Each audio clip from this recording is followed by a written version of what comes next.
Perkenalkan, nama saya Desi Indriani. Di sini saya akan membacakan materi tentang modernisasi. Modernisasi.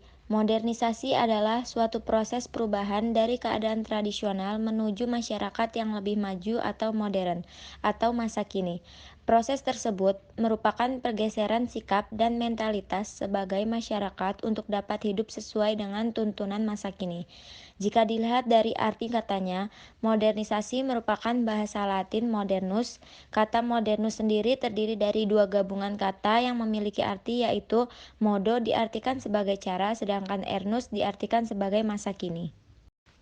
Ciri-ciri modernisasi. 1. Masyarakatnya sangat memanfaatkan kemajuan teknologi untuk meringankan kehidupan sehari-hari. 2. Adanya perubahan pada alat transportasi yang lebih canggih. 3. Banyak terjadi perubahan pada unsur-unsur dan norma masyarakat. 4. Transformasi demokratis dalam sistem politik telah membuka peluang bagi tindakan kolektif rakyat.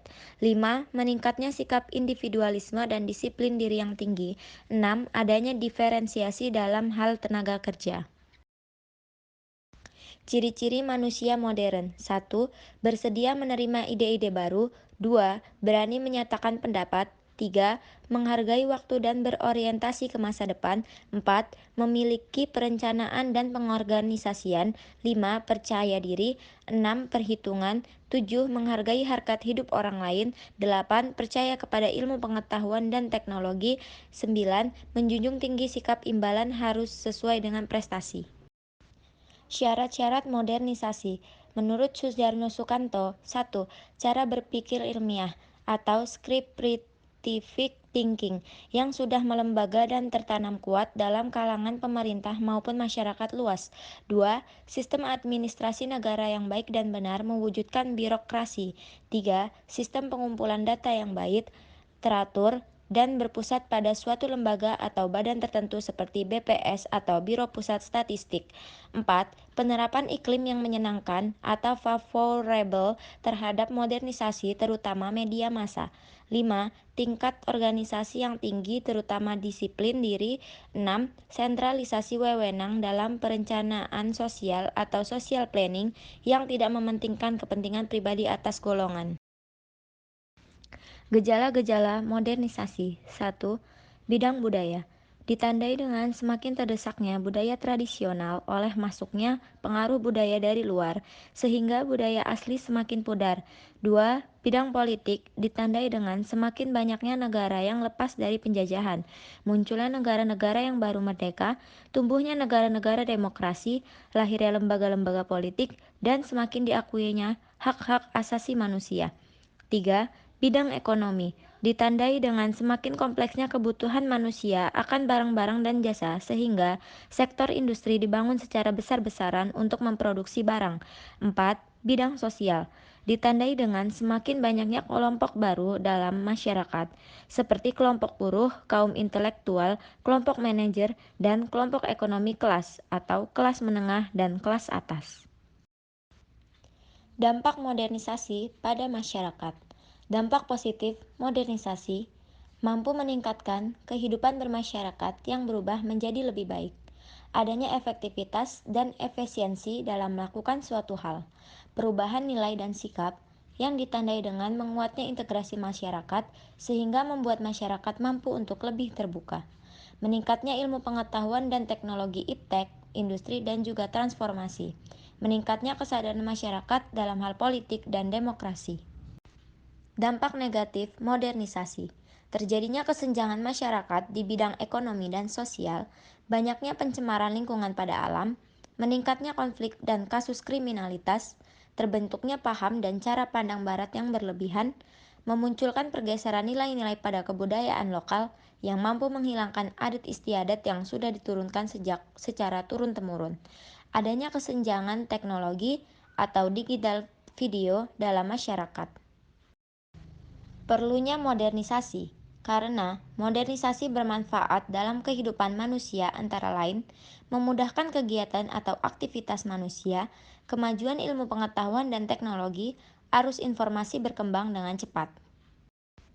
Bagaimana proses modernisasi berlangsung? Proses modernisasi yang terjadi pada saat ini Terdapat beberapa kecenderungan, antaranya transformasi sosial, politik, ekonomi, kultural, dan mental yang menunjukkan tahap-tahap perubahan masyarakat pada arah tertentu yang kemudian dianggap mencerminkan manusia modern. Perkenalkan, saya Dealova Azahwa. Di sini saya akan membacakan materi tentang globalisasi. Globalisasi adalah tersebar luasnya pengaruh ilmu pengetahuan dan kebudayaan yang ada di setiap penjuru dunia ke penjuru dunia yang lain sehingga tidak jelas lagi batas-batas yang jelas dari suatu negara. Dampak globalisasi. A. Gegar budaya atau culture shock. Gegar budaya adalah suatu kondisi ketika terjadi goncangan jiwa atau mental seseorang atau sekelompok orang akibat belum adanya kesanggupan atau kesiapan untuk menerima unsur-unsur kebudayaan asing yang berbeda jauh dengan kebudayaannya sendiri dan datang secara tiba-tiba. B. Kesenjangan budaya atau culture lag. Pada masyarakat yang sedang mengalami perubahan, tidak selamanya unsur-unsur kemasyarakatan dan kebudayaan dapat mengalami perubahan yang sama secepatnya. C. Memperkaya unsur-unsur kebudayaan Indonesia. 1. Melemahnya penghayatan terhadap Pancasila sebagai pandangan hidup. 2. Pemakaian bahasa Indonesia sampai berkurangnya kegiatan agama. 3. Dekadesi moral dan kekacauan kemanusiaan dekadesi. Moral adalah melemahnya dan terkikisnya nilai kemanusiaan, kasih sayang, dan kebersamaan di dalam diri manusia. 4. Perubahan pola perilaku dalam pergaulan. Karakteristik globalisasi. Robin Cohen dan Paul Kendi berpendapat bahwa globalisasi adalah seperangkat transformasi yang saling memperkuat dunia. 1. Memperkuat dalam konsep ruang dan waktu. 2. Pasar dan produksi ekonomi di negara yang berbeda menjadi saling bergantung. 3. Peningkatan interaksi kultur melalui perkembangan media massa. 4. Meningkatnya masalah bersama di ekonomi, lingkungan, dan permasalahan lazim lainnya seperti AIDS, flu babi, flu burung, perdagangan obat terlarang internasional, dan terorisme internasional seperti yang terjadi pada 11 September 2011. Proses globalisasi. Benih-benih globalisasi telah tumbuh ketika manusia mulai mengenal perdagangan antar negara sekitar tahun 1000 dan 1500 Masehi. Saat itu, para pedagang dari Tiongkok dan India mulai menelusuri negara lain baik melalui jalan darat atau jalan sutra maupun jalan laut untuk berdagang. Fase selanjutnya ditandai dengan dominasi perdagangan kaum muslim di Asia dan Afrika. Fase berikutnya ditandai dengan eksplorasi dunia secara besar-besaran oleh bangsa Eropa. Fase selanjutnya terus berjalan dan mendapatkan momentumnya ketika Perang Dingin berakhir dan komunisme dunia runtuh. Faktor pendorong globalisasi. 1. Kemajuan ilmu pengetahuan dan teknologi. 2. Semakin terbukanya sistem perekonomian negara-negara dunia. 3. Mengglobalnya pasar asing. Teori-teori globalisasi. Koch dan Payne. A. Para globalis percaya bahwa globalisasi adalah sebuah kenyataan yang memiliki konsekuensi konkret terhadap berjalannya orang atau lembaga di seluruh dunia. B. Para tradisional percaya bahwa globalisasi hanyalah sebuah dan jikapun benar adanya fenomena tersebut hanya dibesar-besarkan. C. Transformasi berada di antara para globalis dan tradisional. Gejala-gejala globalisasi di Indonesia. 1. Bidang ilmu pengetahuan dan teknologi. A. Penemuan telepon sebagai alat komunikasi. B. Penemuan alat transportasi. C. Penemuan peralatan kantor. D. Pemanfaatan sumber-sumber energi yang dapat diperbarui. 2. Bidang ekonomi jenis globalisasi ekonomi menurut Tahri Abeng. A. Globalisasi produksi. Ini ditandai dengan berdirinya perusahaan yang melakukan produksi berbagai negara. B. Globalisasi pembiayaan. Perusahaan multinasional lebih mudah memperoleh pinjaman atau melakukan investasi di negara-negara di dunia. C. Globalisasi tenaga kerja. Kehadiran tenaga kerja yang asing merupakan gejala terjadinya globalisasi tenaga kerja. D. Globalisasi jaringan informasi. Adanya globalisasi membuat jaringan informasi masyarakat lebih mudah dan cepat mendapatkan informasi dari negara-negara di dunia. E. Globalisasi perdagangan. Globalisasi perdagangan ini terwujud dalam bentuk penurunan dan penyerapan. 3. Bidang politik dengan teknologi informasi lewat berbagai media komunikasi kita dapat belajar dan mengambil hal-hal baik dari negara-negara asing untuk dapat menyempurnakan demokrasi yang sedang kita bangun. 4.